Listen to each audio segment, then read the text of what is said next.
Well, hey guys, welcome back to Waters Family Homestead. Well, I just finished filling up the baby chicks' feeders and freshening their waters, collecting the eggs, picking the blueberries. I'm at the end of the blueberries. I'm going to end up with about 3-quart Ziploc bags full of blueberries by the time I'm completely done picking off of one bush. Remember, the chickens got all the ones off the first bush. So that's not bad at all. If I could have 8, 10, 12 of that kind of bush, I'd have plenty of blueberries. But all the turkeys, chickens are doing well. The black turkey hen is trying to set, and I don't want her to. The incubator, look, she's trying to act like she's going to fly up there. She might sit on top of the door.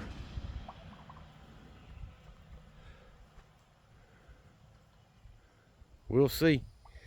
But, yep, she looks like she's getting ready to. But anyway, the incubator I told you guys that I ordered is in. I've had it for a couple of days. I think it's going to do well. I just don't want to hatch anything right now until I get through with these 14 baby Rhode Island Reds here and see what I've got. If I have too many roosters, which they're supposed to all be hens, but we all know how that goes. If I have too many roosters, then I will hatch some more and try to get my hen count up. But right now, I'm just going to see what I've got. Because if most of those are hens, and I've already got 7 hens, if I can get another, 12 hens out of that, that's 19. If I can get 12, 13 hens out of that 14, which would be phenomenal, that would be enough hens for me. But if I end up with 3, 4, 5, 6, 7, 8 roosters with just a few hens, well, that's going to change things. I will use that incubator and try to hatch my own, and we'll see how that works out. But all 14 of them are doing well. They're emptying that feeder every day. Of course, they do waste a lot on the floor, but they can peck at that. So I just fill it up every day when I get home. They usually make a mess in the waterers, and like one of them wasn't empty today, but it was dirty, of course. They get all the stuff in there, and I just rinse it out and put it back in there. And then the other one is usually pretty close to empty, and I'll go ahead and empty it and wash it out and fill it back up. So they've got both waterers with clean water in there. And then I gathered the eggs, and there's 3 hens over here with Sue, y'all know, and I got 2 eggs today. I got 2 eggs the day before and 2 eggs the day before that. Putting this hen in here has really messed them up. They're laying behind the door over here where it's propped open instead of in the nesting box. So I probably need to move that baby chick pen over closer to the waterer, or at least the middle, to get it away from the nesting box. Maybe they'll go back to using it, or turn it sideways, something like that, to open it up a little bit. But I've got to move their heat lamp, because even though we're warm enough during the day, see, they nest away from the light. It's warm enough out here during the day. During the night, it's not. If you come out here, I got one sitting there and one sitting there. They're both sleeping. Because see, they were all running around a little while ago. So during the night, they all sleep over at this end toward that light to stay warm, which is what they should do. But anywho, I threw some scratch out for them like I normally do. And of course, these 4 didn't eat all theirs. But there's a lot more coming if they just go ahead and grow up. And that's going to fill up both sides. And then I've got the 8 juniors over here, the 8 teenagers, whatever. I think at least one of those is a rooster. I may end up with 2 or 3, but I don't think it'll be more than 2 or 3. So 5 hens plus the 4 that's already over here. Is it 4? Yes, 7. So 3 over there and 4 over here. That would be 9 hens on this side, Rhode Island Reds. So that would be enough for me for what I'm wanting to do. My goal is to get 18 to 24 eggs a day, which means I need somewhere around 24 to 30 hens to get that many eggs a day on average. And that would give me more than enough to sell to my family and friends and a few customers that I've got. But not too bad a day today. It's cooled off a lot. It's been windy and breezy today and a lot of clouds. So we're still busy, but not as bad as it has been.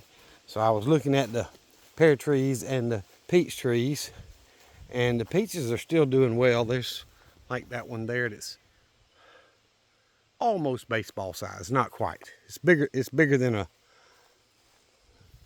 golf ball, quite a bit bigger than a golf ball, but not quite as big as a baseball. So I forgot to check my rain gauge the other day. We had a good rainstorm come through.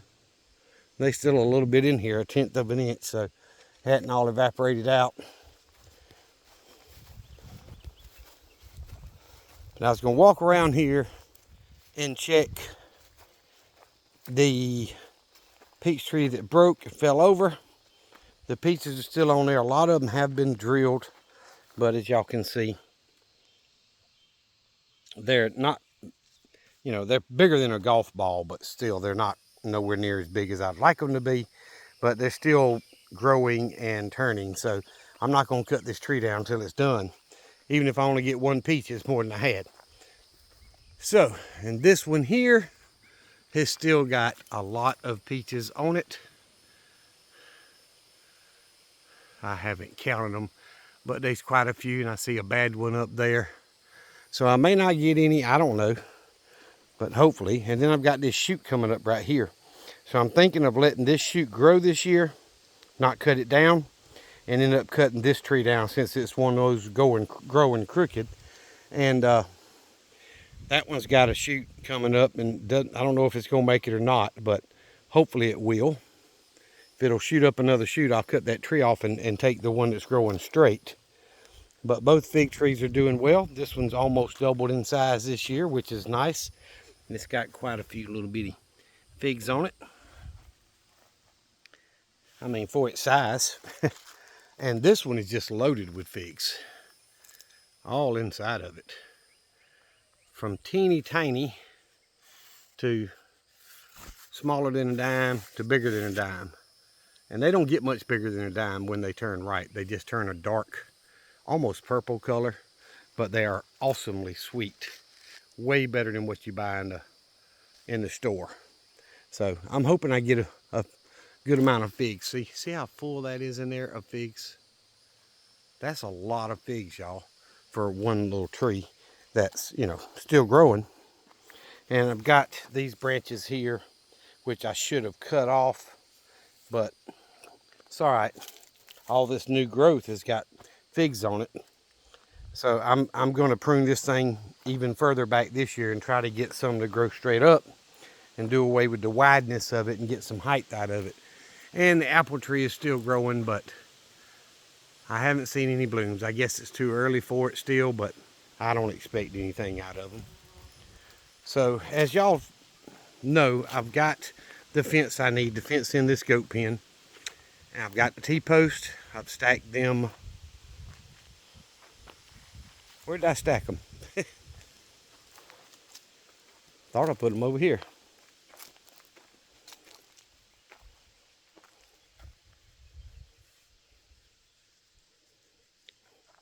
Don't know what I did with them. I thought I stacked them over here. But this lumber is to frame up for the shelter. A full roll of fence, which y'all know is about 300 feet. Then I got a couple partials there that should get me to my 380, I think, that I need to fence this pen in. But now I got to look for my T-posts, because I know I loaded them. I remember loading them things if I whooped my tail. But I don't remember where I put them. I just wanted to get them out of the way so I could cut up there around what's going to be the greenhouse or high tunnel, whatever you want to call it. So, oh, that's right. I stacked them on top of the disc harrow down here. So I've got about 50 of those, and I'm not going to drive them all, but I've got some extra, so why not? And get started on the next paddock if I ever get done with the first one. But the scuppling vine is doing well. I've still got at least half a dozen vines back there in the woods that will probably end up getting thinned out and moved, you know. But this one is growing right inside the edge of the fence so the mower doesn't hit it, and I'm weaving it through the fence, so hopefully this one will take over this fence here and here and do well for me once it establishes itself a little bit better. That's the goal. But the chickens are doing well. I just really wish I had, you know, I got rid of all those blue Orpington and those Wyandottes, and I really wish I had a bunch more over here already, but I've got babies coming, so it'll be all right. I've just got to go through the next 3 months or so before the teenager ones start laying.